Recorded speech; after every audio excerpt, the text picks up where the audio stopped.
चलिए, तो हम लोग आगे बढ़ते हैं। जहाँ हम लोग जहाँ तक पहुंचे थे उससे आगे बढ़ते हैं। ठीक है, तो हम लोग लिविंग वर्ल्ड कर रहे हैं।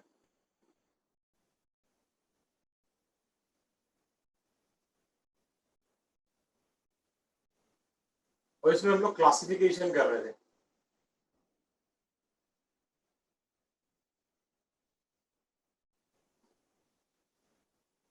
ओके, सो अगर हम क्लासिफिकेशन को देखें तो मैंने आपको बताया था कि classification is grouping of plants and animals into convenient categories for the sake of study. What is not clear? दिख रहा है बोर्ड?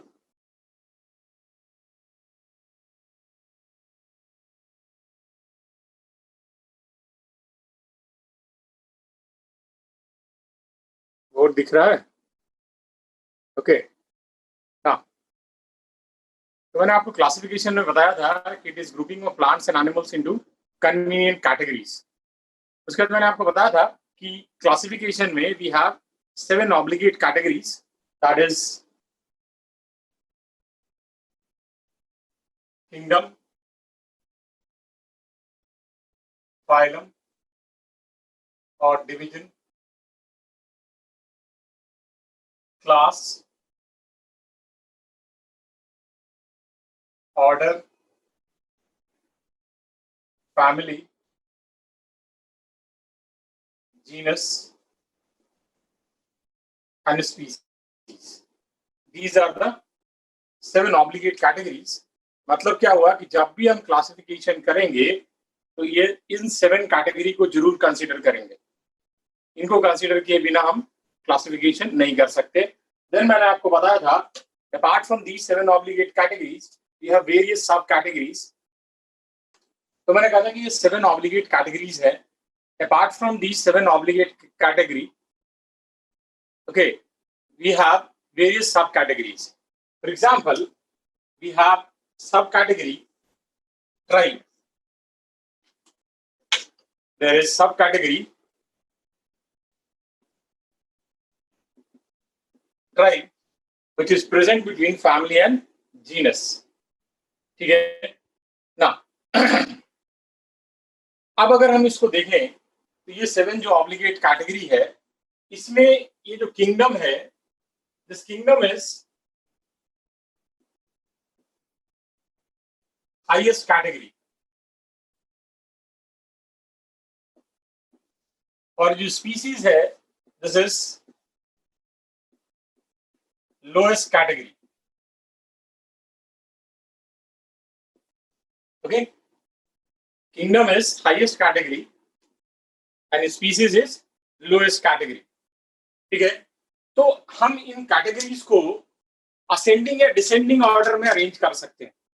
ठीक है, असेंडिंग ऑर्डर का मतलब क्या है कि लोएस्ट, उससे ऊपर, उससे ऊपर, उससे ऊपर, उससे ऊपर, उससे ऊपर, मतलब हम इसको ऐसे अरेंज कर सकते हैं।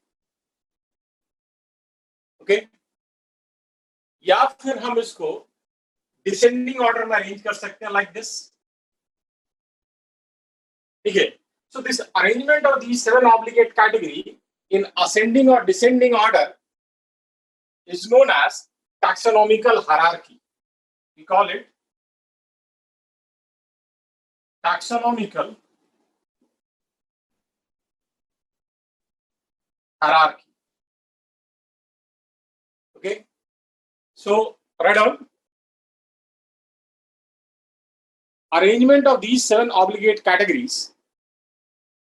Arrangement of these 7 obligate categories in ascending or descending order. In ascending or descending order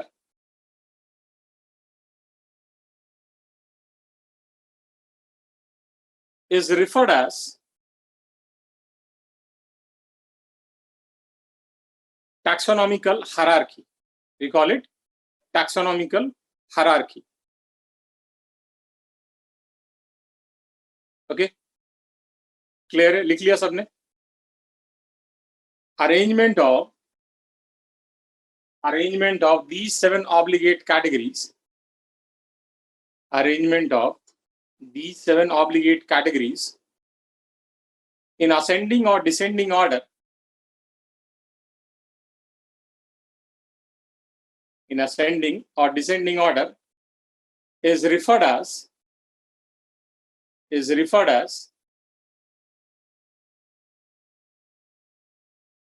taxonomical hierarchy. HIERARCHY.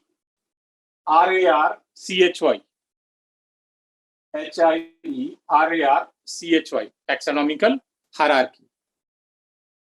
ठीक है ना? हमने आपको बताया कि स्पीसीज जो है it is lowest category, species जो है ये लोएस्ट कैटेगरी है और किंगडम जो है वो हाईएस्ट कैटेगरी है. ठीक है ना? तो अगर आप देखें तो हम लोग सब जो है we are human and we belong to same species. तो ह्यूमंस के बीच में जब आप कैरेक्टर्स को देखेंगे वो बहुत ज्यादा कॉमन होंगे. जैसे हमारे 2 हाथ है, 2 आंख है, नाक है, कान है, ठीक है, पैर है, सारे ह्यूमन के एक जैसे होंगे. मतलब अगर आप स्पीसीज के लेवल पे देखोगे तो maximum number of common character होगा. तो maximum number of common character जो है वो हमेशा कहां पे प्रेजेंट होता है? At the level of species. अब जैसे हम यहाँ से स्पीसीज से ऊपर की तरफ जाएंगे तो फाइनली हम किंगडम पे पहुंचेंगे. मच्छर जो है, मॉस्किटो जो है और ह्यूमन जो है they belong to same kingdom, that is Animalia. तो मच्छर और हमारे बीच में ज्यादा सिमिलरिटी कि हमारे और आपके बीच में ज्यादा सिमिलरिटी है? ये तो हमारे और आपके बीच में ज्यादा सिमिलरिटी है. दैट मीन्स जब आप स्पीसीज से किंगडम की तरफ जाएंगे तो number of common character keeps on decreasing. So maximum number of common character is present at the level of species, and as we move up in taxonomical hierarchy, number of common character keeps on decreasing. ये point समझ में आया सबको? लिखिए pattern. maximum number of common character, maximum number of common character, लिख लीजिए, मैं फिर एक्सप्लेन कर दूंगा. Maximum number of common character is present at the level of species, at the level of species. As we move up in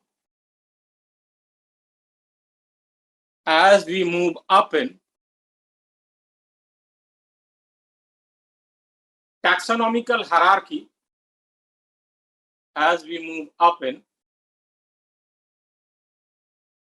taxonomical hierarchy, number of common character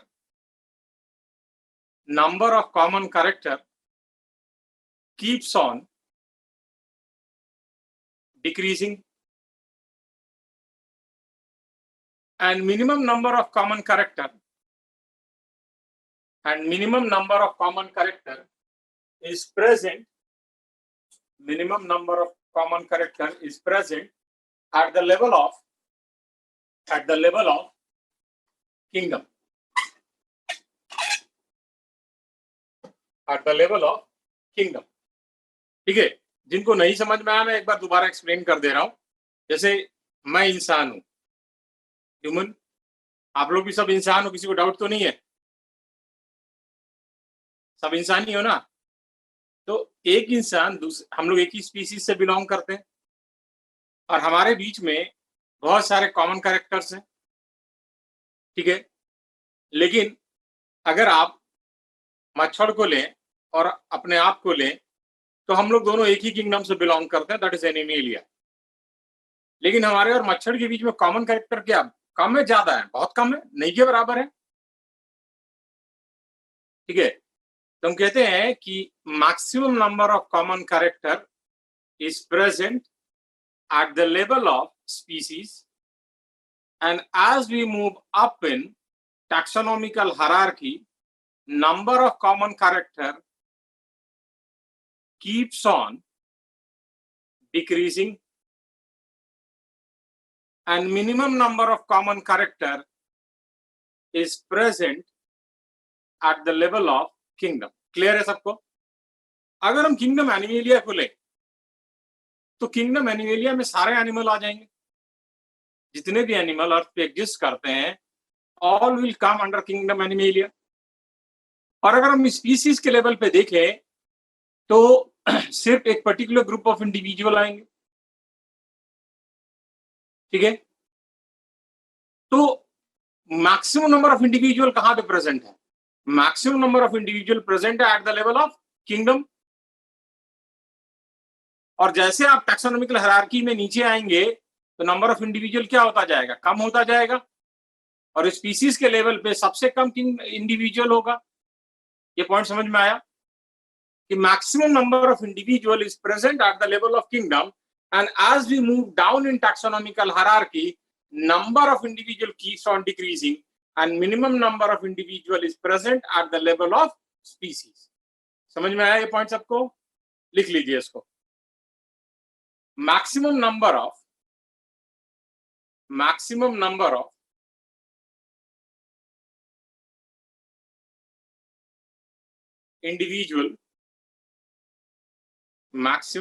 of individual is present at the level of kingdom,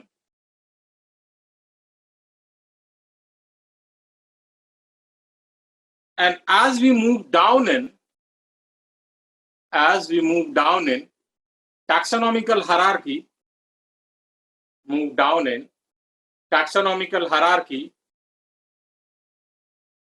number of individual keeps on decreasing,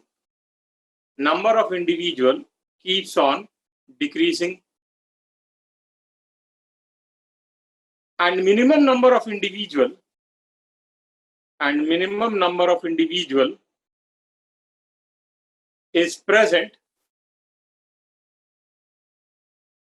number of individual is present, at the level of species. Clear है? Now next concept बहुत important concept है, इसको पहले समझेंगे हम लोग और उसके बाद इसको लिखेंगे। देखो मैंने आपको बताया कि we have 7 obligate categories from species to kingdom. ये 7 ऑब्लिगेट कैटेगरी हैं, ठीक है? अब ये जो कैटेगरी है स्पीसीज, ये अपने लेवल पे एक कैटेगरी है या रैंक है। जीनस जो है वो अपने लेवल पे एक कैटेगरी या रैंक है, ठीक है? फैमिली जो है वो अपने लेवल पे एक कैटेगरी या रैंक है। वैसे ही सारे अपने लेवल पे एक कैटेगरी या रैंक है। तो हम कहते हैं कि एनी कैटेगरी और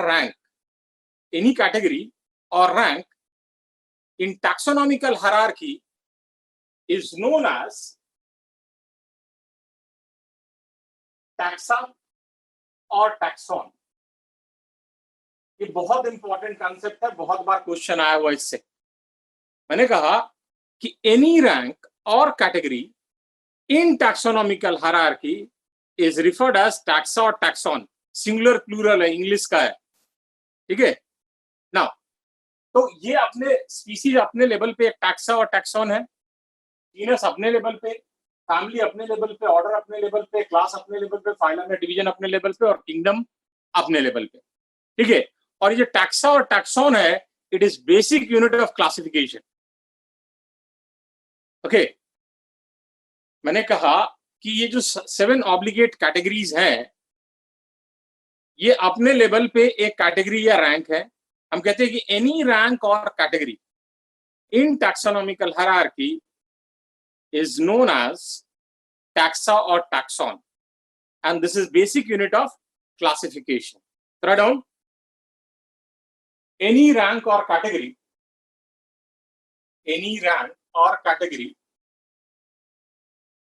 in taxonomical hierarchy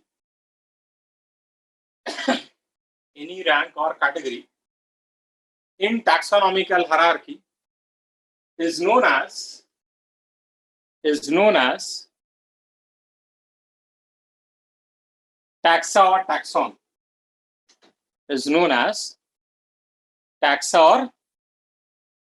टैक्सॉन। ठीक है, लिख लिया ना। अब हमारे पास ये 7 ऑब्लिगेट कैटेगरीज हैं। हम हर कैटेगरी को इंडिविजुअली पढ़ेंगे। ठीक है, species, genus, family, order, class.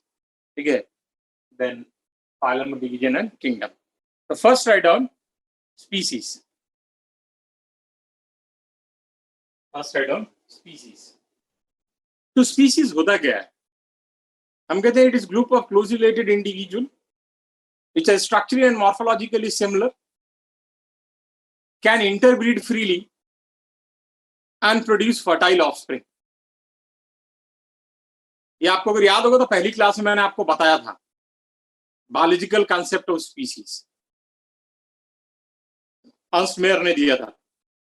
ठीक है, स्पीसीज जो है वो लोएस्ट कैटेगरी है टैक्सोनॉमिकल हायरार्की में।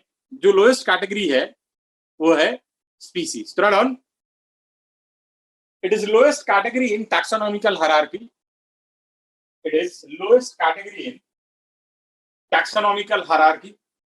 It is the lowest category in taxonomical hierarchy. Next point लिखिए। It is group of closely related individual. It is group of closely related individual which are morphologically similar. Which are morphologically similar, can interbreed freely, can interbreed freely. Interbreed मतलब reproduce कर सकेंगे आपस में। Can interbreed freely and produce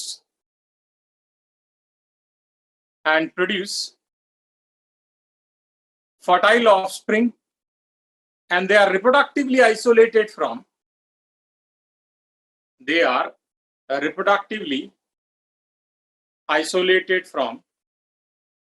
all other such group. Reproductively isolated from all other such group, and this is known as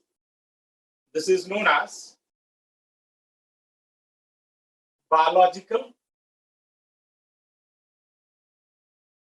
concept of species. This is known as biological concept of species,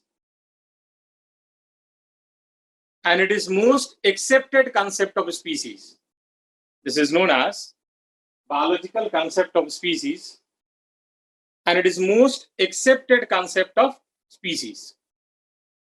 ठीक है, clear है ना। इसके अलावा भी species के बहुत सारे कंसेप्ट्स हैं। सेकंड पॉइंट पूरा ही एक्सप्लेन कर देता हूं। मैंने कहा कि स्पीसीज जो है वो group of close related individual है। ठीक है, पहला मैंने कहा। दूसरा मैंने कहा कि दे आर मॉर्फोलॉजिकली सिमिलर।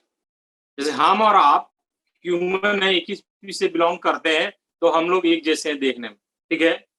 तीसरा मैंने कहा दे कैन इंटरब्रीड फ्रीली, मतलब आपस में उनका रिप्रोडक्शन हो सकता है। ठीक है, they can interbreed freely.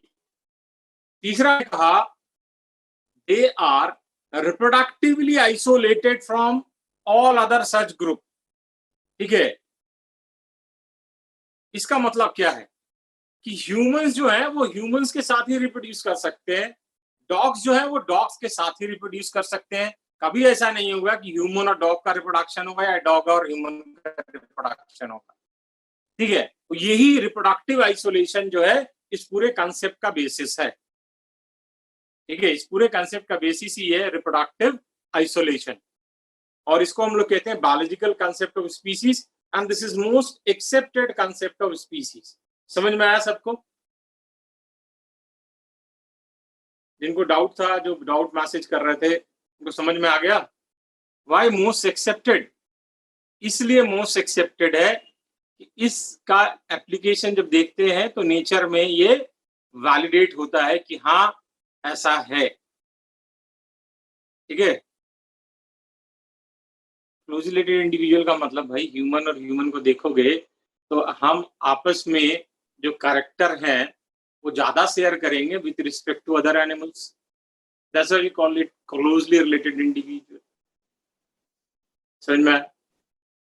Okay ना, ये सबसे एक्सेप्टेड कॉन्सेप्ट है. लेकिन इसके अलावा भी बहुत सारे और कॉन्सेप्ट हैं स्पीसीज के, नॉट वेरी इंपॉर्टेंट, बट कभी कभी ये अपना सर उठा देते हैं क्वेश्चन पूछने के लिए. एनसीईआरटी में इट इज नॉट देयर, बहुत दिन से क्वेश्चन भी नहीं आया है, लेकिन फिर भी हमें पता होना चाहिए. ठीक है, तो सबसे पहला कंसेप्ट है, हेडिंग लिख लीजिए, हेडिंग लिख लीजिए, different concepts of species. Heading is different concepts of species. ठीक है ना, first is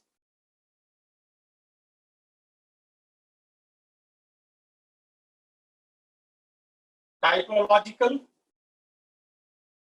concept of species.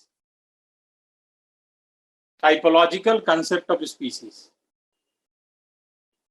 typological.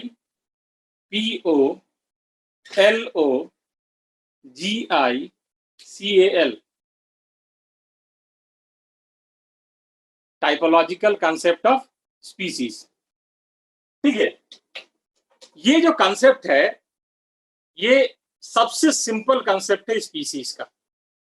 ठीक है, जैसे हम सबने गाय देखा हुआ है या कोई भी जानवर, मान लो घोड़ा, गाय, गधा, जो भी जानवर आपको पसंद है आप सबने देखा हुआ है. अगर हम आंख बंद करते हैं और गाय के बारे में सोचते हैं तो हमारे सामने एक बॉडी टाइप बन के आ जाता है कि भाई गाय है, 4 पैर होंगे, पूंछ होगा, आगे चेहरा ऐसा होगा, 2 आंख इधर इधर होंगी और ऐसे सिंग होगा. तो एक बॉडी टाइप हमारे सामने आता है. या कुत्ते के बारे में सोचिए तो कुत्ते का एक बॉडी टाइप आ जाता है. तो ये कहता है कि individual of species have same body type. Individual of species will have same body type. हाँ, लेकिन कभी कभी हम देखते हैं किसी गाय का टांग टूटा हुआ होता है, किसी का पूंछ कटा हुआ होता है, किसी का सींग टूटा हुआ होता है. तो कहता है if there is any variation, if there is any variation, then it is due to abnormalities of physical world. It is due to abnormalities of physical world. इसका मतलब क्या हुआ? इसका मतलब ये है कि मान लो गाय का एक्सीडेंट हो गया जिसमें उसका एक पैर टूट गया या किसी कारण से उसका पूंछ कट गया. नेचुरली अगर हम देखते तो उसका नॉर्मल सबका एक ही बॉडी टाइप होता. ये सबसे एक्सेप्टेड कंसेप्ट है इसका स्पीसीज का. ठीक है, sorry not accepted, simple concept. Accepted तो बायोलॉजिकल है. Third typology. मैंने कहा कि टाइपोलॉजिकल कंसेप्ट जो स्पीसीज है वो सबसे सिंपल कंसेप्ट है. ये कहता है कि अगर एक इंडिविजुअल एक पर्टिकुलर स्पीसीज से बिलोंग कर रहा है तो उस स्पीसीज के सारे इंडिविजुअल का जो बॉडी टाइप है वो एक जैसा होगा. और अगर उसमें कुछ आपको वेरिएशन नजर आ रहा है तो इसका कारण जो है that is abnormalities of physical world. Abnormalities of physical world का मतलब कि उसके साथ कुछ एक्सीडेंट हुआ होगा, कुछ ऐसी घटना घटी होगी जिसके कारण वो चेंजेस उसमें आ गए. बाकी नॉर्मल कोर्स में उसका बॉडी टाइप जो होगा वो एक जैसा होगा सारे स्पीसीज के इंडिविजुअल का. ठीक है, third, this is most simple concept of species. This is most simple concept of species. According to this concept,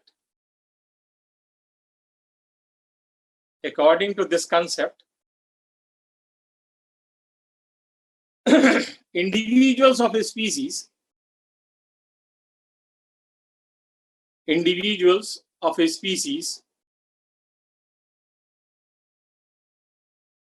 have same body type,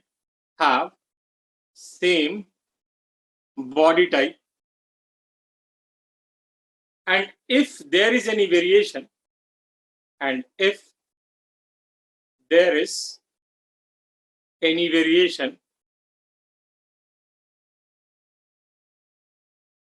It is due to abnormalities of physical world. Abnormalities of physical world. ना तो हमने typological concept कर लिया, ठीक है।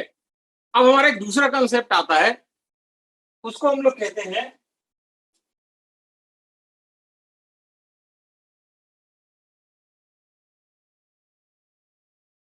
Sibling species. Sibling समझ ना, भाई बहन सिबलिंग, वो वाला कंसेप्ट। अच्छा, वो एक पिक्चर आई थी शाहरुख खान, अमिताभ बच्चन, ऐश्वर्या राय, मोहब्बतें, हाँ याद आ गया नाम, देखा होगा शायद। उसमें जब ऐश्वर्या राय आती है तो पत्ते उड़ते हैं। मैं बॉटनी बता रहा हूँ, पिक्चर नहीं बता रहा, ये बॉटनी है, ठीक है ना। वो जो पत्ते उड़ते हैं वो कनाडा का सिंबल है, उसके फ्लैग में भी है, that is maple leaf. Maple का लीफ है, कनाडा का फ्लैग देखा है तो उसमें जो लीफ बना हुआ दैट इज मैपल लीफ, ठीक है। अब क्या हुआ कि वैसा ही एक प्लांट हमारे कश्मीर में भी होता है, जिसको हम लोग हिंदी में कचनार कहते हैं। आप दोनों प्लांट को जब देखोगे तो मॉर्फोलॉजिकली कोई डिफरेंस नहीं है दोनों में। देखने में एक ऐसे लगेगा कि भाई बहन है, भाई भाई है, ऐसे whatever you want to say, मतलब भाई बंधु है। तो साइंटिस्ट लोगों ने सोचा कि हो सकता है दोनों एक ही स्पीसीज हो, तो दोनों को क्रॉस कराने की कोशिश की, दोनों के बीच में रिप्रोडक्शन कराने की कोशिश की, तो देखा रिप्रोडक्शन नहीं हुआ, मतलब दे आर रिप्रोडक्टिवली आइसोलेटेड। तो मतलब क्या हुआ, एक प्लांट कनाडा वाला, एक प्लांट अपने कश्मीर वाला, देखने में एक जैसा but reproductively isolated, and they are referred as sibling species. मतलब two species which are morphologically similar but fails to reproduce are referred as sibling species।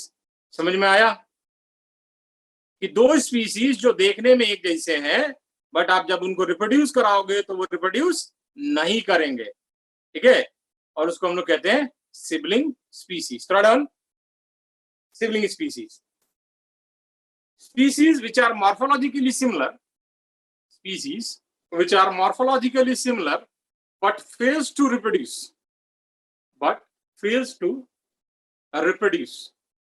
are referred as sibling species, are referred as sibling species, ठीक है।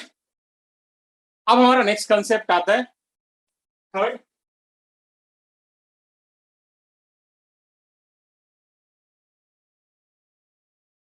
Allopatric species.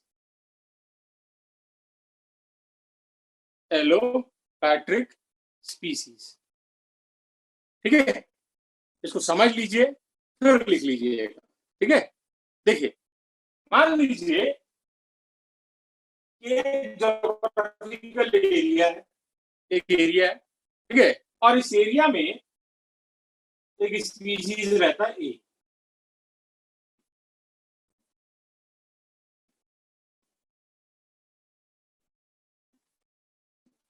ठीक है, में ये species present है। अब क्या हुआ कि इसके बगल से नदी बह रही थी, ठीक है, एक रिवर इस एरिया के बगल से फ्लो कर रही थी। सडनली क्या हुआ, रिवर का मन किया कि भैया हम अपना रास्ता बदल लेते हैं। ज्योग्राफी में आपने पढ़ा को meandering of river, it is a common फेनोमेन। River अपना टाइम के साथ कोर्स चेंज करती है, ठीक है। तो रिवर को मन किया कि चलो भैया अपना रास्ता बदलते हैं। अब उसने क्या किया, नया रास्ता बना लिया और इस ज्योग्राफिकल एरिया के बीच से फ्लो करने लगी, ठीक है, हो सकता है।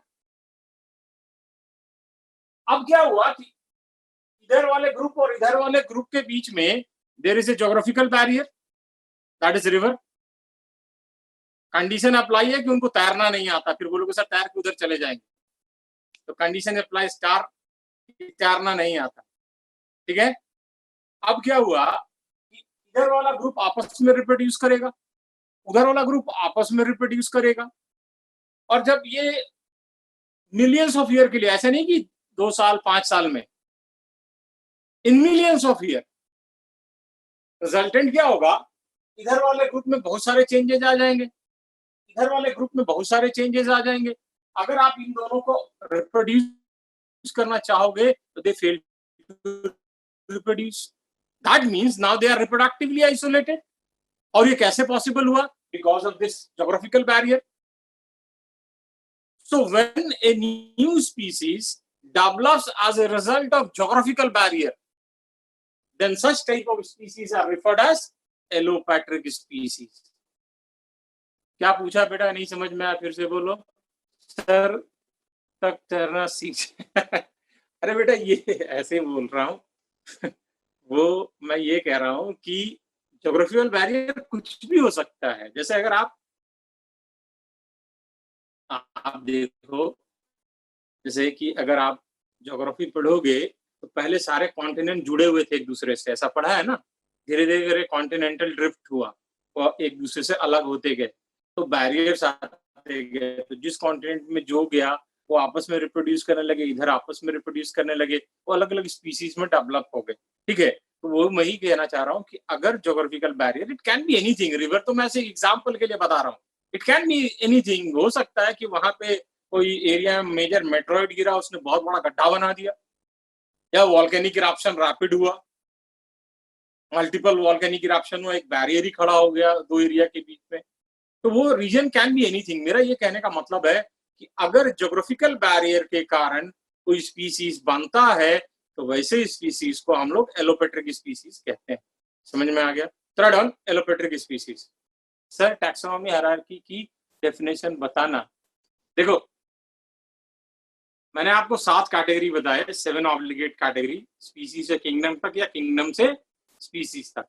तो अगर उनको आप असेंडिंग या डिसेंडिंग ऑर्डर में अरेंज करते हो, जैसे कि स्पीसीज से किंगडम तक या किंगडम से स्पीसीज तक, उसको हम लोग कहते हैं टैक्सोनॉमिकल हायरार्की। ठीक है, arrangement of these 7 obligate category in ascending or descending order is known as taxonomical hierarchy. ठीक है, समझ गए? चलिए, रविंदर समझ में आया कि स्पीसीज से किंगडम तक या किंगडम से स्पीसीज तक का अरेंजमेंट जो है, इसी को हम लोग क्या कहते हैं? Taxonomical hierarchy. चलिए ना, तो लिखिए allopatric species. when a new species develops as a result of geographical barrier,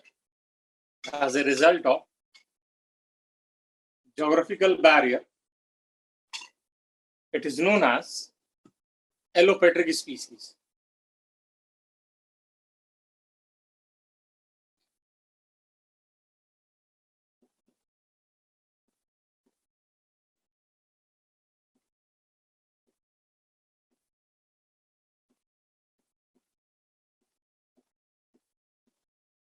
Sympatric species. Sympatric species. SYMPATRIC species. ना, sympatric species. तो ये sympatric species होता क्या है समझ लीजिए, फिर इसको लिख लेंगे। देखिए, मान लीजिए कि कोई एक एरिया है, ठीक है। अब इस एरिया में सब जगह ए स्पीसीज प्रेजेंट है,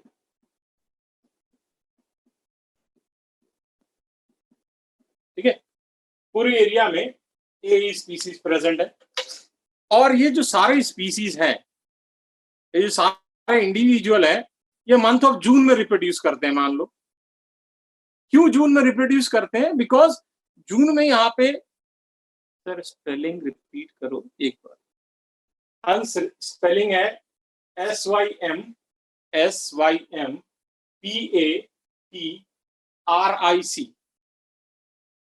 सिम्पैट्रिक स्पीसीज, ठीक है ना। मैंने कहा कि एक ज्योग्राफिकल एरिया है और उस एरिया में हर जगह ए स्पीसीज के इंडिविजुअल प्रेजेंट है, और हाइपोथेटिकली मैं कह रहा हूं कि सब के सब जो है वो जून में रिप्रोड्यूस करते हैं, क्योंकि जून में फूड अबंडेंस में अवेलेबल है, तो खाना क्यों यंग वन होगा तो उनको खिलाने के लिए खाना चाहिए, तो जून का वो में रिप्रोड्यूस करके वो यंग वन को नर्चर कर लेते हैं। ठीक है, सडनली क्या हुआ कि इस एरिया में, मान लो एक हाइपोथेटिकल एरिया मान लेते हैं, इस एरिया में अब दिसंबर में खाना अवेलेबल है। कब अवेलेबल है? दिसंबर में अवेलेबल है। तो अब इधर वाला ग्रुप जो है वो तो जून में रिप्रोड्यूस करेगा क्योंकि जून में खाना मिल रहा था। इधर वाला ग्रुप जो है वो दिसंबर में रिप्रोड्यूस करेगा क्योंकि दिसंबर में खाना मिल रहा है। अब ग्रेजुअली क्या होगा, इधर वाला ग्रुप आपस में रिप्रोड्यूस करेगा, इधर वाला ग्रुप आपस में रिप्रोड्यूस करेगा, कोई बैरियर नहीं है। तो क्या होगा, कोर्स ऑफ टाइम में they will become reproductively isolated. Millions of year में देखो, speciation is function of time. मतलब समझ में आया कि अगर कोई भी नया स्पीसीज बनना है, ऐसा नहीं है कि आज सो के उठे और कल सुबह स्पीसीज बन गया। नेचुरल बता रहा हूं, ठीक है। आर्टिफिशियली तो हम बना सकते हैं, वो हम लोग 12th में पढ़ेंगे थोड़ा बहुत, ठीक है। नेचुरली अगर स्पीसीज को इवॉल्व होना है तो it takes millions of year, ठीक है। तो इधर वाला ग्रुप जो है वो आपस में रिप्रोड्यूस कर रहा है, उधर वाला ग्रुप आपस में रिप्रोड्यूस कर रहा है, and in course of time they will be reproductively isolated, ठीक है। And this is referred as sympatric species, that is a species which develops as a result of reproductive isolation. कोई barrier नहीं है, सिर्फ they are reproductively isolated. They are referred as sympatric species. Region can be many. मैंने तो एक hypothetical condition आपको बताया खाने का। हो सकता है इधर वाले ग्रुप में म्यूटेशन हो जाए किसी कारण से, कि आसमान से यूवी रेज आ रहा है, यूवी रेज आया, उसके कारण इधर के कुछ इंडिविजुअल में क्या हुआ, उसके डीएनए में चेंज आ गया, अब वो अलग स्पीसीज बन गया, उधर तो आपस में रिप्रोड्यूस नहीं करेंगे। तो रीजन कैन बी मेनी, ठीक है, वो आपको भी धीरे धीरे समझ में आएगा। तो रीजन कैन बी मेनी, मैंने एक सिंपल आपको समझाने की कोशिश की। आपको सिर्फ ये याद रखना है कि when a species develops as a result of reproductive isolation, then it is referred as sympatric species. Clear है? Third one, when a species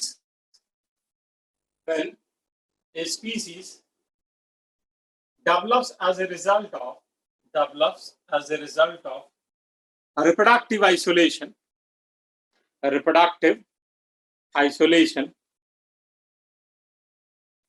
then it is known as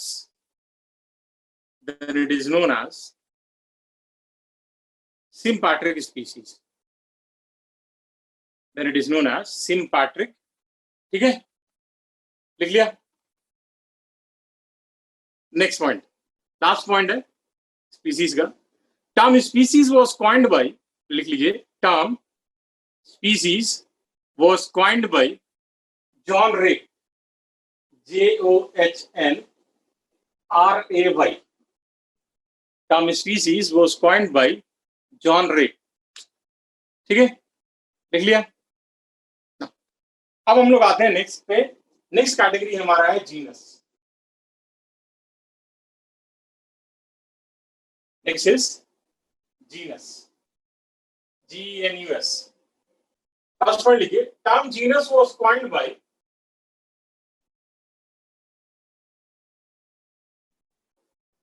Tournefort.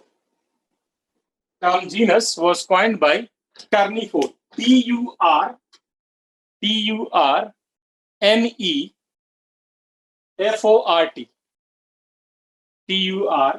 TURNEFORT, टर्नीफोर्ट, ठीक है, लिख लिया ना।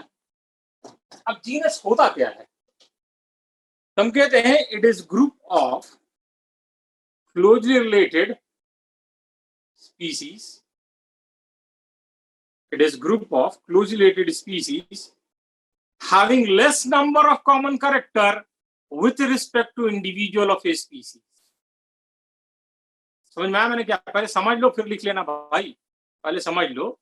मैंने कहा कि genus is group of closely related species having less number of common character with respect to individual of species. मतलब क्या हुआ कि स्पीसीज के लेवल पे ज्यादा कॉमन कैरेक्टर है, और जब आप जीनस पे जाओगे तो नंबर ऑफ कॉमन कैरेक्टर कम हो जाएगा। मैंने आपको बताया भी थोड़ी देर पहले।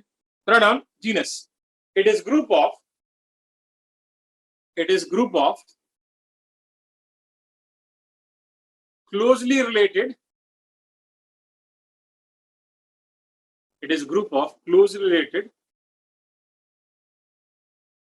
species, closely related species having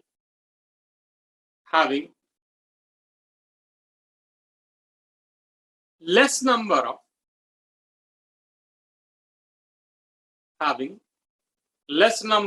common characters,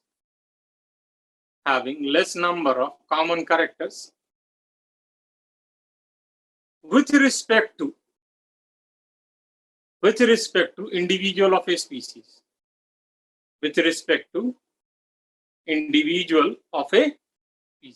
Chris, मैंने कहा it is group of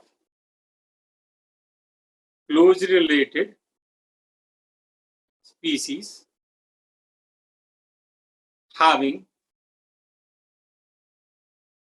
less number of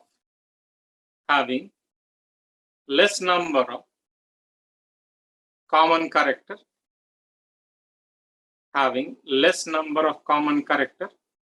with respect to individual of a species, ठीक है। अब थोड़ा इसको समझो और इसके बाद फिर आगे बढ़ते। देखो, आम जानते हो सब, अभी आम का मौसम आने वाला है, ठीक है। तो आम को हम लोग क्या कहते हैं? मैंजीफेरा इंडिका, ठीक है ना। Mango is Mangifera indica. आलू जानते हो आप लोग, पोटैटो। तो पोटैटो का नाम है Solanum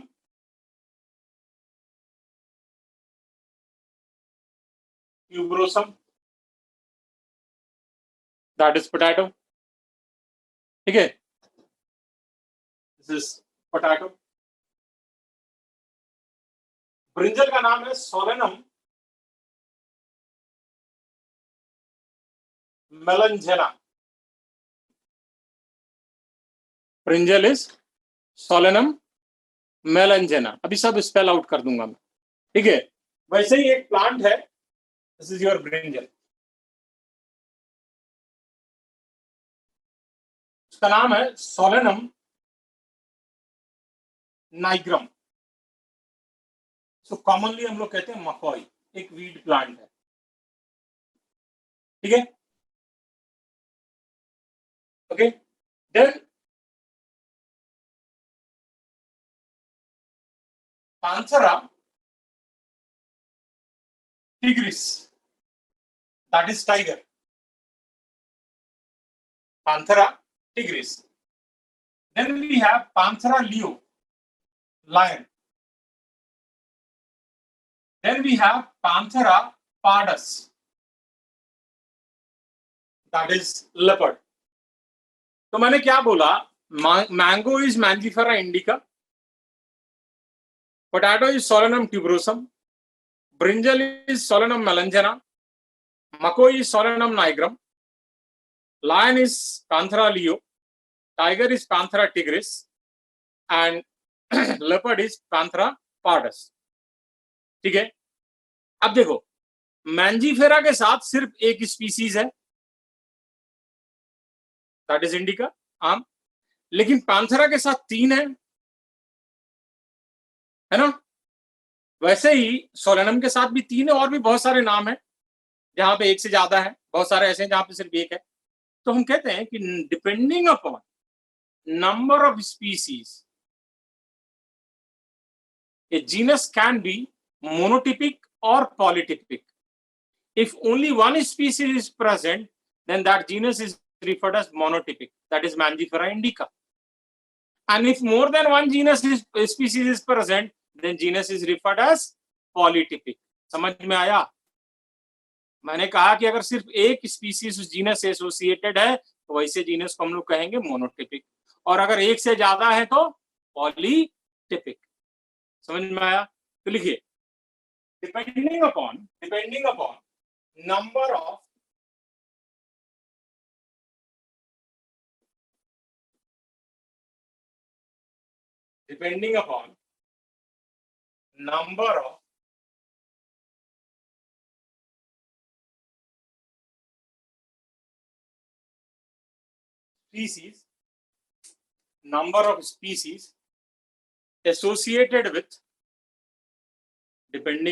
number of species associated with genus. Genus can be monotypic. monotypic, monotypic,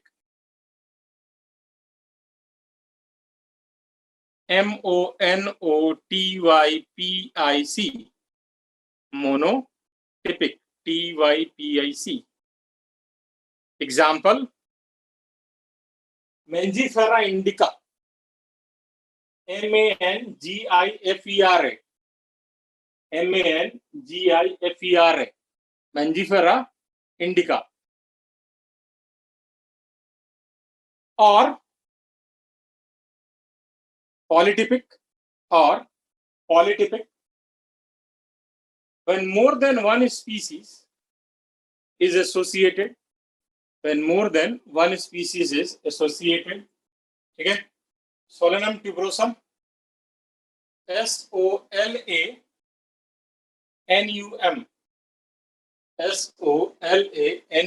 Solanum tuberosum,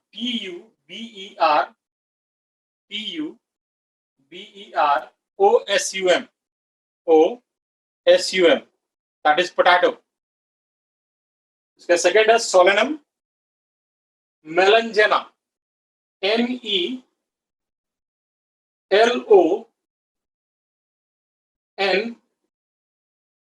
MELONGENA,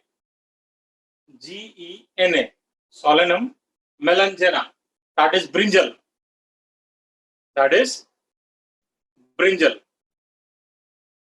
Okay. Third is Solanum nigrum, NIGRUM,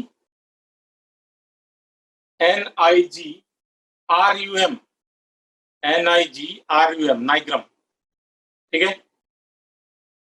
That is MAKOI, MAKOI, MAKOI. Okay. अगला example Panthera tigris, PANTHERA, Panthera tigris, TIGRIS, that is tiger. Then दूसरा Panthera leo, LEO, lion. तीसरा Panthera pardus, PARDUS, that is leopard, LEOPARD, leopard. ठीक है. अब जो बिल्ली मौसी है, बिल्ली और शेर देखने में एक जैसे लगते हैं, साइज का फर्क होता है. बोलते हैं ना बिल्ली मौसी है, शेर को सब कुछ सिखा दिया, पेड़ पे चढ़ना नहीं सिखाया. ठीक है. तो बिल्ली का जो जीनस है वो है फेलिस. ठीक है. और जो टाइगर है उसका जीनस है पैंथेरा.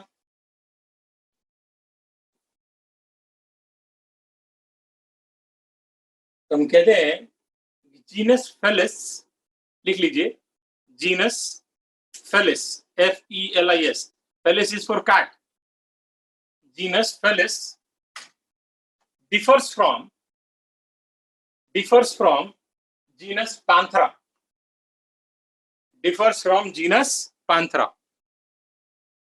ठीक है. चलिए ठीक है. तो पढ़ाई कीजिए अच्छे से, हेल्थ का ध्यान रखिए, बाहर नहीं जाइएगा, एडवेंचर नहीं कीजिएगा, मस्त सोइए, मस्त खाइए और टाइम मिले तो पढ़ाई कीजिए. ठीक है. Thank you.